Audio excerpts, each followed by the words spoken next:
Welcome to Escapists Anonymous, the fantasy fiction book club. I'm Dan. And I'm Sam. And in this episode, we're brought to a mighty climax in more ways than one as we cover the remaining chapters of Carissa Broadbent's The Serpent and the Wings of Night. So prepare for hot and heavy and downright smutty. Prepare for violent, bloody, and unexpected treachery. And, as usual, prepare for major spoilers throughout. We will crown our champion of the Kejari, but will our level of satisfaction match that of a passionate knight with Rain Ashraj, or will we be left feeling like we've had all of the blood sucked out of us? Join us to find out.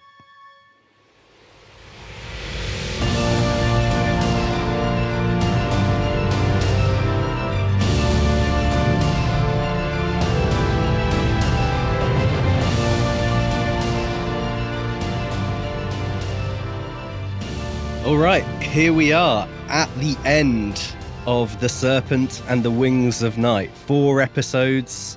It's taken us to get through it, and we've reached a conclusion. I tell you what, though, I was happier with this as the end of a book that's going to be continued another one than I think I have been with any of the others. Okay. I wasn't expecting it, but I finished this one. I was just like, you know what? They've tied off quite a lot of stuff here. We took some twists and turns, I guess, in that last few Things pages. Went crazy, absolutely crazy. Some of it we did predict. A lot of it, I was like, oh, yeah, and of course, there was the old sex scene, which was 20 plus pages of pure unbridled eroticism, and we get to talk about that as well, which is fun. Good. Looking forward to that. But I'm about to do the recap now, Dan. But you'll be surprised to see when I read this, I don't go into a huge amount of detail about the sex scene section. I'll just say that they had sex, and then they had sex, and fade to black. All right, you go for it. So we begin this section of the book with a flashback to Vincent forcing Oraya to kill the boy who assaulted her. She is reluctant, but Vincent gives her no choice. Back in the present, Oraya and Rain are going back to their rooms within the Moon Palace. Both of them are in shock at the brutality of Vincent's actions against the Rishon, both within Sivranaj and Salanai. They both agree that what Vincent did was unacceptable, but Oraya still feels conflicted about her allegiance to Vincent. She reveals to Rain that she was planning on becoming Vincent's courier tie. Rain is shocked and calls Oraya naive for thinking this would solve her problems. They argue, and Rain asks Oraya to question why Vincent wants this. Is Vincent afraid of her? Oraya needs answers and leaves to speak to Vincent. She storms into the palace to confront him. He defends his actions, saying they were necessary to defend the kingdom. Oraya says those people were his kingdom, and he treated them like nothing, repeating her earlier point that she could have been one of them. Vincent fires back that she doesn't understand and calls her ungrateful for everything that he has given her. He drags her to look down upon his officers working on his war plans. There are multiple humans tied to tables being used as meals for the vampires as they work. Vincent begins to grow violent towards Oraya and hurts her arm. He comes to his senses, but it is too late, and Oraya flees into the night. To handle her anger, she hunts down vampires within the city, killing 4 of them in a blind rage, her spree only halted by Rain, who comes to calm her down. Oraya pushes back and questions why Rain even cares. It would make it easier for him to win. But she already knows the answer. They are both in love. Unable to hold back her feelings any longer, she embraces Rain and they kiss. They fly back to the Moon Palace before dawn arrives. Against the backdrop of the final trial happening the following night, they spend the next day engaged in the throes of passion, rather than going to sleep and having a nice rest before this big final challenge. After all the sex, they finished rocking each other's world. Rain tells Oraya how he was turned. The survivor of a shipwreck, he was washed ashore, barely alive, on the vampiric kingdom. Not wanting to die, he had agreed to be turned. Once he survived, though, he had become a slave to this powerful vampire, eventually submitting himself to him for 70 years. He formed a kinship with others under this vampire's power, including the vampire's wife, Nessanin, with whom he fell in love. When this vampire's cruelty caught up with him, though, Rain begged Nessanin to escape with him, but she refused, still loyal to their cruel master. Rain travelled for many years, wandering from place to place, eventually returning to the House of Night, where he met Misha, who convinced him that he should have fought for the people when that vampire was overthrown, and that there was still a fight to be had. And there was so much injustice still in the world. And with that, she had entered the Kejari, prompting Rain to do the same. With these revelations revealed, they head to the final trial. In it, each of the final 4 contestants must fight representations of 3 of the White Pantheon gods, embodied by reanimated corpses of defeated Kejari contenders. Oraya must fight Atroxus, Ix, and Kajmar. She defeats them, making it through to the final arena, badly wounded, but not too severely that she can't fight. Ibrahim is the next to make it through. He is incredibly weak, and the crowd mock him. But Oraya, showing her true strength, gives him encouragement and allows him to die with honor as she easily dispatches him. Rain and Angelica enter at the same time, and the 2 lovers attack the mighty warrior from the House of Blood. Angelica gains the upper hand, but before she can strike Oraya down, she stops. This allows Oraya to kill her and leaves Rain as her only remaining opponent. They begin an intense and emotionally fraught fight that ends with Oraya victorious and as the new Kejari champion, but that meant Rain had to die by her hands. Then the goddess Nyaxia actually appears in front of everyone, which I was not expecting, and grants her boon to Oraya, but rather than wishing to become Vincent's Coriotai, she wishes that Rain had won instead. Vincent is less than pleased, understandably, especially after what happens next. Rain wishes for the Rishon line of heirs to be restored, revealing that he is actually the heir of Neculi Vacaris, the last Rishon king, and the vampire who turned him. Rain's heir mark returns, granting him immense power. Hiaj vampires start stampeding out of the arena in panic, and Septimus's soldiers from the House of Blood march in and begin attacking. Rain flies up to Vincent and absolutely wastes him with an Asteris at point-blank range. Vincent is reduced to a warped pile of crispy bones. Oraya is held by soldiers and forced to watch it all. She goes into a blind fury, but is stopped when Rain comes over and wraps her up in his arms. Yet more confusion erupts as the Hiaj heir mark appears on Oraya, signalling her as the inheritor of Vincent's power. Rain glories in his victory and announces that he will be forcing marriage upon Oraya, turning Vincent's heir into his captive slave as a final humiliation to the dead king. After shouting this, Rain whispers to Oraya that he is sorry. Oraya awakens in her room in Vincent's palace. She is locked in. Rain comes and she attacks him. He apologizes and said he did what he had to keep her alive. He tells her more about the fall of Neculi and what Vincent did and how he captured and tortured Nessinin. Rain had burned off his own heir mark to hide his true identity. Rain had initially refused Septimus's offer of using House of Blood troops after he entered the Kejari, but when the attack on the Moon Palace happened and Vincent began indiscriminate killing of Rishon vampires, Rain would no longer have the numbers to lead a rebellion, forcing him to use House of Blood troops. This is why he suspects Septimus was behind the attack. But Rain had then intended to die, killed by Oraya, so that he didn't have to honour the deal. But when she resurrected him, he had no choice. The marriage goes ahead in private. Oraya refuses to finish the vows where she gives Rain her heart, but Rain says they should continue with the ceremony anyway. That night, Jasmine comes to Oraya's window to tell her that she and the Hiaj remain loyal to her as their queen and true ruler. Oraya does not want more unnecessary bloodshed and commands them to retreat for now, but she will be in touch. The novel ends with Oraya joining Rain in the throne room as his queen. While Rain is talking to others, Septimus approaches her and implies that more of his plan is yet to unfold, and Oraya will play a part in it. That cover everything, apart from the sex? Yeah. I think it covers everything. I think it's significantly reduced in length by not including the sex scene. So, yep. 20 plus pages I had to cut out there. Yeah. I guess my instinct is always to sort of view the ending of the book and kind of take it as a view of the whole book. Like, how did you feel about it now that we're at the end of it? I think I really enjoyed it. I'm very glad the Kejari's over. Yeah. Because I didn't, as we talked about in the last episode, I thought they were a waste of time other than to thin out numbers. Yeah. But it really, I wanted more of the political intrigue. I think, when Vincent dies, and I wanted to know more about what he'd been struggling with. in the background. By keeping him this distant figure, which I get as a choice, to not truly understand his motivations, I also feel like we missed out on a kind of perspective there that this novel was kind of crying out for.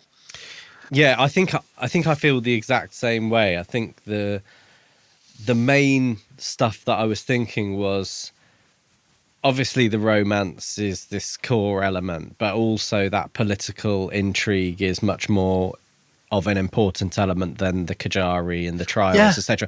But we also didn't get like much explanation of the political side of things, and whether that's something that's being deliberately held back for the sequel, I don't know. But there was other stuff that, because I was thinking about that, I realized hadn't really been explained to us, that I think would have felt quite important. Actually, yeah. I feel like there was a really good political novel in here, like the political kind of like romance at the same time, but it had this blood tournament kind of wedged in between, and I can see how that was used to sell this book, maybe to publishers. But I wanted all the, as we said before, I wanted all the stuff around it, and we know this is going to be one of 6 novels. The 3 duets. Yeah, and I would be surprised if any of the other 5 books have this similar Kejari-based structure. If in all the rest of them are kind of more political or they have a different feel to them, I think this one will stand out quite a bit for having relied on this. It's almost as if I feel like this should have been a later book in the series where we kind of like, oh, this is about the politics of the vampire kingdoms and the romance and all the kind of compromises you have to do to attain power. And then there was one part way through was like, oh, and this one's a bit fun because it's structured around this tournament. So since we're focusing in on the Kejari as this kind of slightly problematic part of the sort of structure of it, how unimportant it is to the whole story is really highlighted for me by the fact that, and this is one of the realizations that I had when I was thinking about it, we don't even get an explanation of why the Kejari happens. It's just a thing that happens every 100 years. It is never explained throughout the book what the reason for the Kejari happening is. So I think we left to assume that it's this way that Nyaxia sort of plays God with the... Quite literally. Yeah, with the factions and the houses of vampires. But that's just an assumption. That's not actually kind of set out in any explanation that confirms anything to us. But you get to see how, like, at the end, the gods, particularly, Nyaxia, specifically, they love to mess around with mortals. They love to make them feel like crap. And you're right, like, they're not giving any explanation, but I also kind of feel that, from my understanding of the world, it's implied that it's because she was just like, I created vampires, now I'm going to make them fight, smash my little characters together, And I think actually that the annoying thing is that it could have been a lot more fun, the Kejari, rather than just being this thing, like we said in the last episode, that pretty much just chronologically moves us through the story. So it's like, we've had another trial and now this many people are dead. Yeah, that's it. Because if it's the action of removing people from the tournament and the result is they die, their deaths don't have to be a constituent part of the round itself. It could just be that you failed at the task, therefore you were, I don't know, set on fire, or your skin falls off. It could be anything. It's magic. So you can have a bit more creativity with the rounds because they can be anything. Like, you can transport them to another section of the kingdom in an instant. And yet all of these are like, Nyaxia's like, oh, I don't know, in the arena, fighting pit, some big walls come in and they have to open doors. There we go. What a genius god I am. It's like, bit more effort. Like, and fight just your way to the end. Fight your way to the end. Times 5. Just a bit more substance would be great to those, because and not enough balancing for your tastes either. Not nearly enough balancing rounds. It's really that's the biggest disappointment of this book for me. Not nearly enough balancing, but it's like you were saying, like, this is upon reflection. We've reached the end of the novel, look back, and there was at no point where the Kejari, other than the gift at the end, really had any weight or influence on the storyline. And I think that's the thing, that if you don't build out the purpose behind the Kejari enough, it becomes this thing that very obviously and transparently becomes this mechanism for whoever wins to say, I want to be king, please. And Yeah. that's it. So Vincent did that, and then Rhaen's just done that as well. Yeah, but also, this has been 200 years. It's every 100 years. What did the last winner get? I want to know. Yeah. Because that person wasn't like, I want to be king. They were like, oh, I just like a nice house, actually. Yeah. You know, what were they doing? And I think just that there could have been a throwaway thing. But like, I do actually really like a lot of the world building in this book. I think the world is brutal, but it's also really interesting. And I haven't really read much of a world like this where a creature you naturally think of as the bad guys are just the status quo from the off and continue to be. And it's not about they're done with.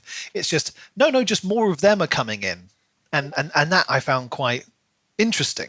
Yeah. And all this kind of stuff. But my natural inquisitiveness about the Kejari was like, I want to know more about this. If this is going to be such an intrinsic part of the whole book, give me more of that history. Like you say, like when Nyaxia formed this, was it just to replicate her story over and over again, or was there's some kind of original spark that was like, this is why the Kejari's here? And I think you could easily build that into the explanation and say, like, this is religious scripture and a reminder every 100 years about why Nyaxia is your god and all of that stuff. It's not that difficult to kind of build into the explanation of what the Kejari is and why it matters. Yeah. I was really surprised that Nyaxia actually just turned up in person. I kind of briefly mentioned it in the recap. I was like, oh, so she's actually just turned up. So I think this is where like you and I from the beginning have had a slightly different feeling about the way Nyaxia exists, because I think I felt like she was this real almost person that was watching on and it is incredibly powerful and has this magic, and you thought of her more as a kind of classic god that abstracted god, abstract and distant and remote and all of that. And you can't tell how much these are just like when the decisions were being made about what the Kejari was, like, was it Vincent? Was it the priests? Ooh, we don't know. But now we just know it was literally Nyaxia just doing all of this. Whilst we're doing the Kejari conversation, so were you frustrated at all by the way that Oraya phrased what she wanted as the boon? Like, I was what? Why would you say you wanted to just say you want him to be back alive? You could still win. Yeah. Like, I mean, Vincent will be mad because he doesn't get to have his Coriatis bond, but at the same time, you don't want to team up with him anymore. Like, again, you would have studied. There should have been mention of previous things where people had said, their wishes, and they were. Nyaxia was like, oh, I'll interpret this however I want. Yeah, wording is important here. Yeah. Surely. Just genies. You make a wish. You have to think about this because they will try and find a way to make it more enjoyable for them. And if Nyaxia is the way that everyone clean knows that she is, then this is ripe for messing around with. Yeah. And so what was her exact phrasing? Was it just, I wish Rhaen had won? Yeah. Like only a few words. Just really string it out. She's lucky that she didn't end up dead as a result of that. I thought that's what was going to happen. I thought, oh, well, you're dead then. Because if Rhaen had won, you would have died. Yeah. Like, it's very generous of Nyaxia, probably because she was like, oh, and now you're going to be the heir, so this is going to be freaking great. Yeah, so the other part of it, and because you mentioned about the world building stuff, the other thing that I realised at the end was we've never had an explanation for why there's even a conflict between these different houses of vampires. And that's some information that I feels like it's relevant. I mean, it could be very basic. It could just be, this is what happens when you have, different races of people. And it's like a sort of analogy for what happens in the real world. I partly agree with you because yes, it would be really handy to find it out, but I suspect that now that we're into this all-out conflict, we'll probably get that in the second book but I have no way of knowing that, so it could just never come up. Yeah, okay, yeah. I'll park that reservation until and see where that goes. I still think it's legitimate criticism. I still think it's legit, like, because I want to know as well. Like, it seems almost pointless. Beyond, again, we come back to this. Can we explain everything away by just saying Nyax is a bit of a bitch? Yeah, like she just does it for the drama. Yeah, who knows? I guess with that opening, I kept going back to that kind of opening line of Oraya being the person that brings down the whole, empire of vampires or whatever, however they describe it, and like you were saying, I think in one of the previous episodes, like it feels like that would require Nyaxia herself to be sort of brought down. So there's potentially an element, isn't there, moving forward where it's that classic divide and conquer thing. If you or this trying to be this god level being, which she may not be an actual god, she might just be a kind of super powerful vampire and has this magical power and has the ability to kind of do things that other people can't. Yeah, because within the mythology, she was originally a human, wasn't she? She was mortal, and then she became a goddess. So it seems like you can ascend. So it could be a way of just making sure that no one ever gets to that level by keeping them all fighting. But I mean, it's interesting how getting to the end of a book, you start to look at everything that's happened in a little bit of a different light, and the things I guess the things that you're expecting to have explained to you that haven't been explained. But I think that's because that's how much of an open mind we're approaching all of the books that we read. I'm willing to be like, win me over. I get to the end of the book and I have to go, okay, what of my expectations where I was like parking that, holding off on that, have been answered, and which ones are still left wanting. So I think it's good to remain positive about a book and then critique it only once you've got to the end. Don't judge it too harshly until you know all the details. And again, we also still have to keep some of that in reserve because we know that there's more books in all the series that we read, and we have to go, well, some of it could be answered. How much can we forgive for it not being included here and making us wait and read another book? Yeah, because that is can argue to be quite a cynical decision, and sometimes not just a plot decision. It's like, you want answers, you got to keep reading. Yeah. I think maybe I was sort of more potentially where you usually are at the end of this, in like, come on, like there's things here that haven't been kind of fully kind of wrapped up. Let's move on from that, because I'm interested to hear what you thought about what Rain actually wanted when he all of a sudden became the winner, and like how those events sort of unfolded. Were you surprised, satisfied? Yeah, I was quite surprised with what he did. And it's supposed to be this big shock, isn't it? Yeah. It's supposed to be like, oh no, Rain, he's also a bad guy. But he's one of but I think it just shows as well, like the similarity between him and Vincent. Rise be like, oh no, I've just married my own father. That kind of vibe, because she loves him in the same way. No, well, not entirely the same way, but like, in the way that she loved Vincent, she loves Rain, but also it's revealed to be this incredibly toxic, manipulative person. Yeah. As much as they think that all their motivations are good, and as much as they think they're like, oh no, I have to do this. I don't really have a choice about this. You have these choices. You're choosing to be an absolute asshole. I guess you do find a little bit that Rain's hands are tied because he's made this deal with Septimus and the House of Blood, but he has also just become phenomenally powerful. Couldn't he have just like just Asterist like Septimus? Yeah.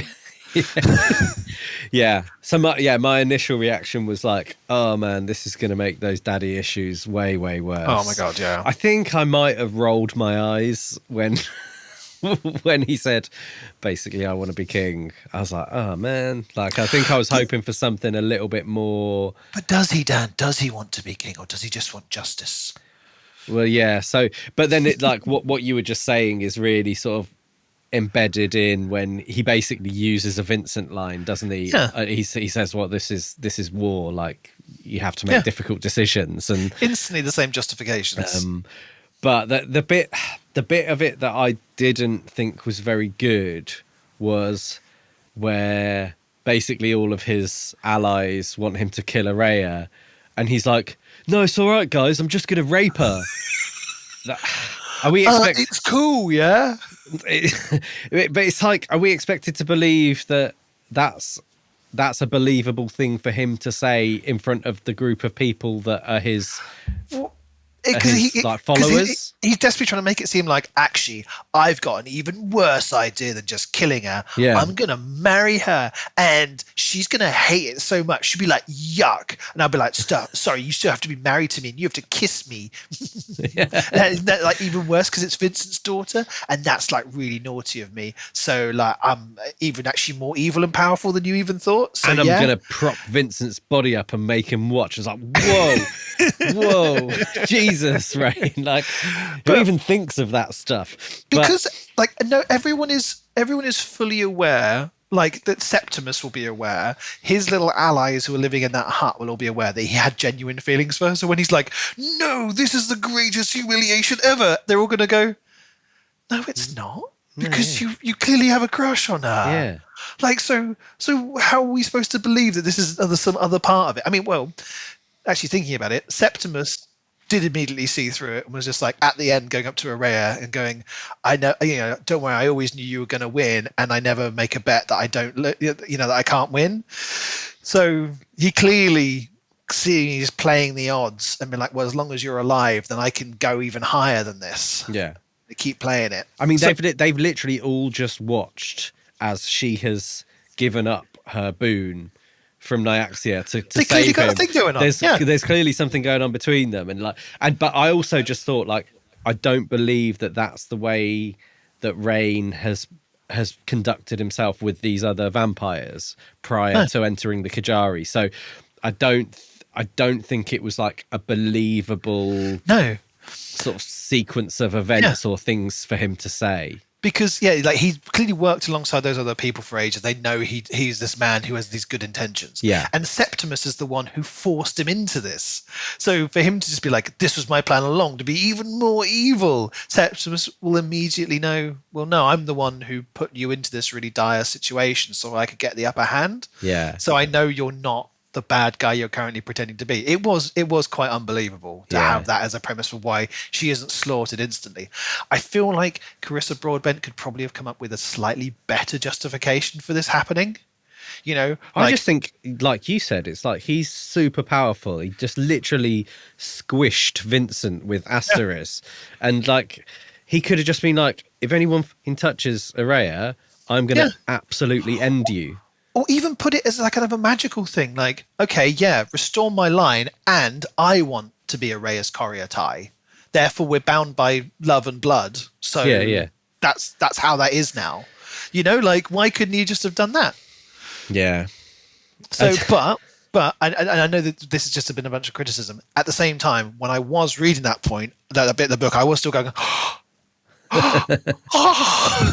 like, when he absolutely destroys Vincent, I was like, okay, well, that's pretty cool. Yeah. Oh, and then when Araya's air mark appears, I was like, oh, drama. No way. Yeah. So that and like finding out that she is actually his daughter. Like, well, still not 100% confirmed, but seems pretty certain, right? Felt like that was what the message coming across was. But like, she, obviously. Yeah, so he's had a relationship with a human. She's been born not as a vampire, but as a human. But she's obviously got these like powers. So again, more questions. We don't know how often does a vampire-human hybrid occur. She seems to be the only one that we know of, and they're the one that's been mentioned. Maybe that'll come up in the next book. The fact that it kind of justifies why Vincent's always been saying, "Oh, you're more than this," but also Rain's reasoning for it was like, well, your blood is super tasty, so this must be the only answer. It's like, no, because like there just could be some other reasoning here, because otherwise surely this would have come up before this. But then don't they have that conversation? where What? so Araya asks Rain at some point, like, did you ever realize that? And he was like, I just thought it was because I was super attracted to you that Yeah, you that's in the final smelled bit. you smelled delicious.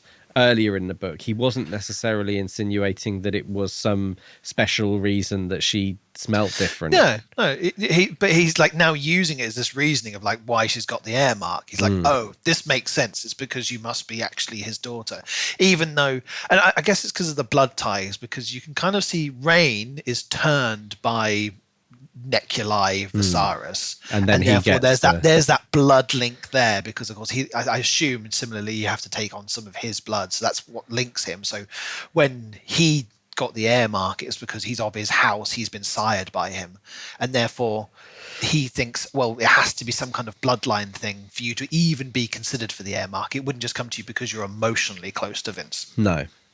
Yeah. Yeah, But I like. but also Vincent basically says to her just as he's about to die, doesn't he? He's like, I should have told you, or I meant something like that. Yeah. Like there's like a bunch of stuff that makes you think, okay, I think actually he is her real father. Without anyone explicitly, without him explicitly saying like, yeah, I doinked some human lady and you're totally my girl. Without him saying that, then we've got as close to it as that being explicitly said. So if then in the second book there's a switch and we find out that she isn't, then I would be quite surprised. Yeah. Because with the amount of leaning into that without making it 100% confirmed. Yeah. But that was a cool twist, and it then further complicates her thinking around like, oh, well, I was getting pretty pissed off with him and I thought he was just my adopted father and I was kind of pulling away, and now because he's my actual father I feel like there's more of a drawback to loyalty towards him, and so you've got this thing going on with Jasmine coming to speak to her at her window and say the forces are at your disposal and I'm loyal to you.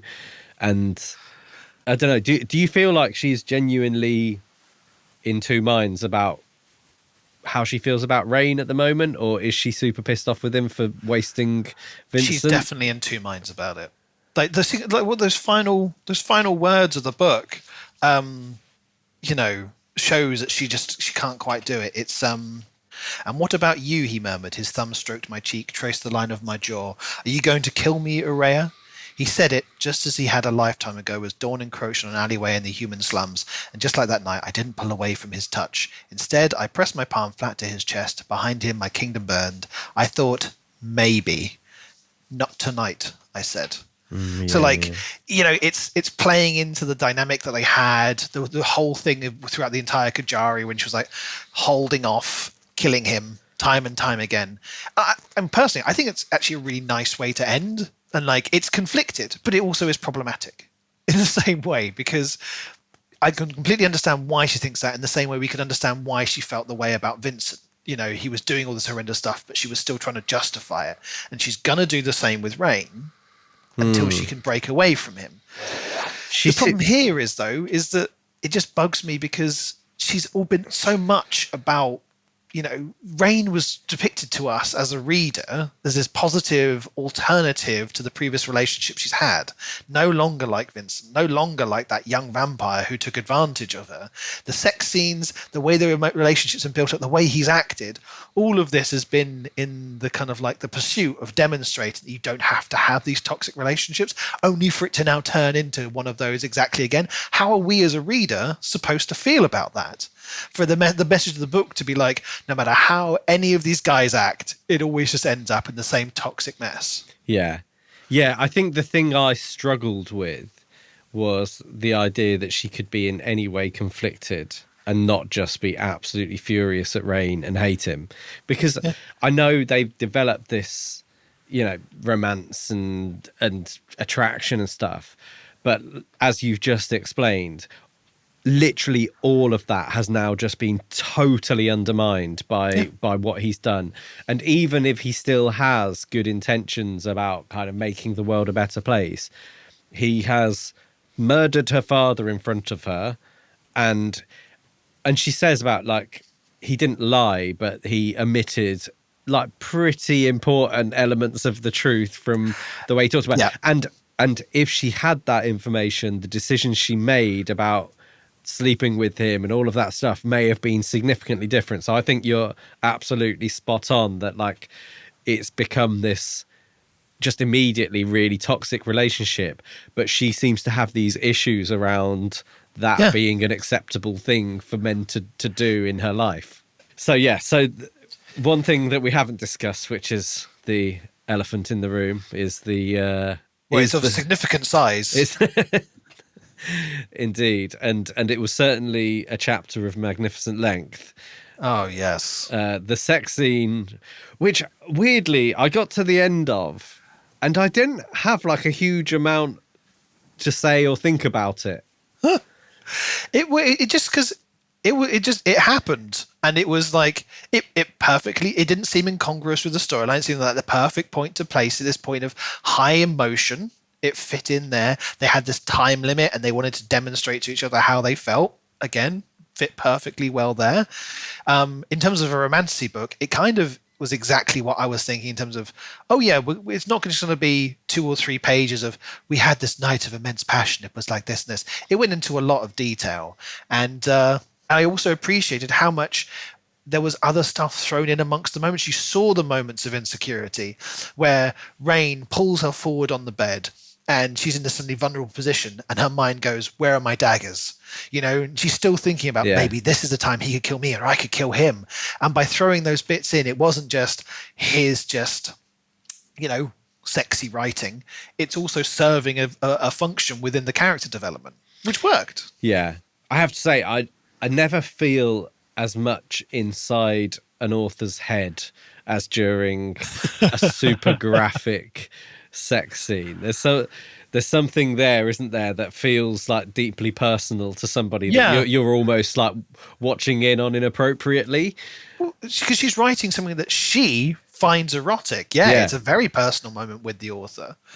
It's also interesting that you mentioned, like, you're implying that how many of these have you read? Because this is kind of like the first like long, lengthy sex scene. Well, I read this was 20 plus pages. Yeah. And I was thinking, like, most other books when I've touched upon this, like even like ones that are more serious books. Like I remember one from the Eye at the Keyhole, the Ghost Road series, and that was only like 2 or 3 pages. It was very short, whereas this was so long. Yeah, I haven't read anything as long as that as a sex scene.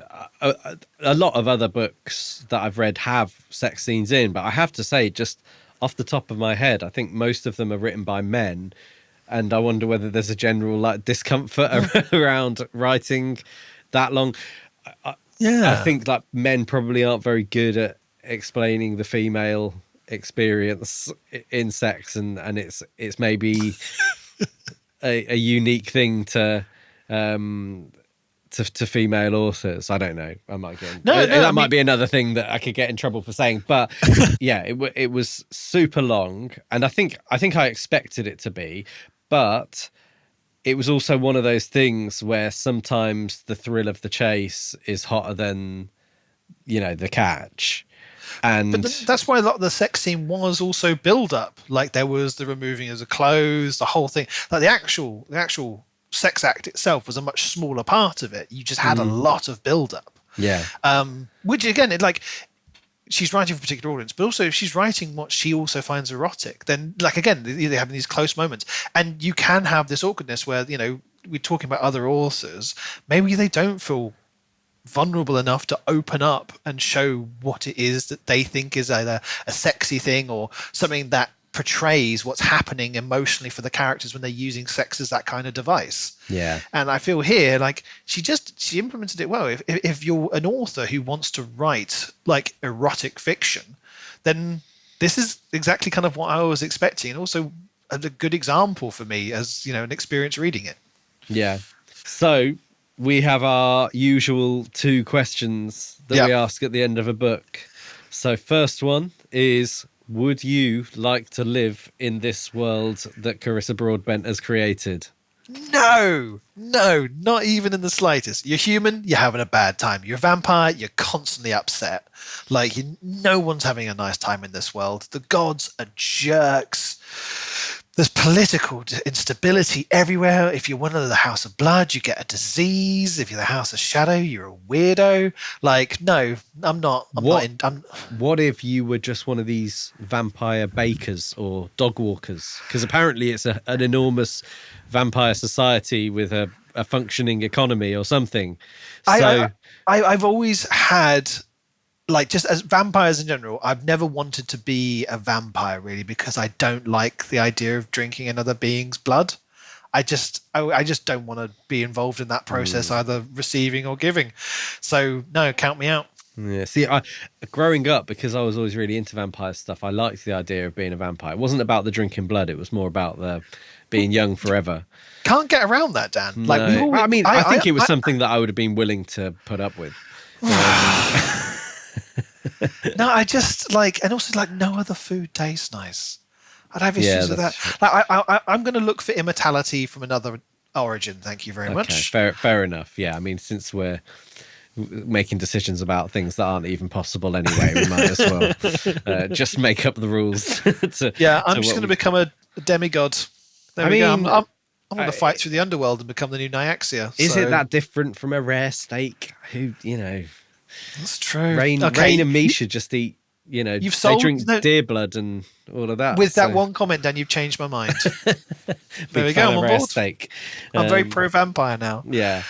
I mean, this. I don't think this is designed to be an appealing fantasy world that we're supposed to want to be in. But I enjoyed how immersive it was, and the kind of feel of their sort of exploration of the Servranage back alleys and streets and fighting vampires and interacting with the humans, and how the House of Blood and all of that stuff that we talked about in previous episodes. I thought was great and kind of cool and sexy and dark and all of the good stuff that I really want from a vampire world.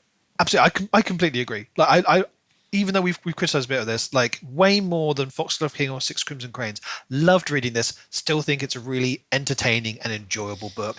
I love the world, and I want to learn more about it. I just don't want to live in this at all. Yeah. This is one to be viewed from a distance for me. Yeah, sure. So, next question: what do you do with the book? Do you recommend it? Do you keep it on a shelf for display purposes? I've already tried recommending it and no one wants to touch it. Really? I mentioned this I'm like, I'm having a really good time reading this book. And they're like, oh, what's that about? I was like, well, it's a romantasy about a vampire tournament. They're like, oh, no, silly. And then I go, but no, I've not read a book like this before. And I thought it was going to be silly, but I'm really enjoying it. Does my opinion hold any weight with you? And they go, no. No, thank you. So I'm trying. I've recommended this to people, but no one's taken it yet. What about you? Yeah, I think I would. I think I don't usually do this. I think it's sitting at about a sort of 3.5 out of 5 for me, where I'm like, it was fun, it was enjoyable, it was definitely sexy, and it ticked that romantasy box nicely for me. I actually think it'd be quite an easy route into the sort of fantasy vampire-y sort of genre. Yeah. I do think it's like, if you liked Twilight, if you liked the Hunger Games, if you're into some of this romantasy stuff that's absolutely, blowing up and is the hottest thing around at the moment, then you're going to be pretty satisfied by what you get. Definitely. I think some of our criticisms have been quite sort of picky, and that's part of having a podcast that's about reviewing books. That I think if I was just reading this without thinking like, oh, I've got to talk about this on a podcast for 45 minutes to an hour, I would just think, yeah, I enjoyed this. It's good. Yeah. And when you talk about like reviewing a book and the idea that this one is a romantasy book, it sets out to do a certain thing. Does it do that thing well? Yes, it does. So it's not literature. It is a sexy fantasy book. Yeah. And it's not trying to be anything else. But in a way, it's exceeded my expectations of what I thought from the genre. And so as a result, it's a success for me. Yeah. I think the weird place I'm in my head with it is based on what you've said about the series of 6 books, is I feel like I'd kind of rather read one of the other pathways of the story than move on to the sequel necessarily at this stage. I think that's a really interesting point, and I think I agree with you, because I don't want to see where Rain and Araya's relationship goes, because I think it's only going to end badly. I can't see how Rain comes back from what he's done. Yeah. And like I say, I think the sex isn't going to be as good.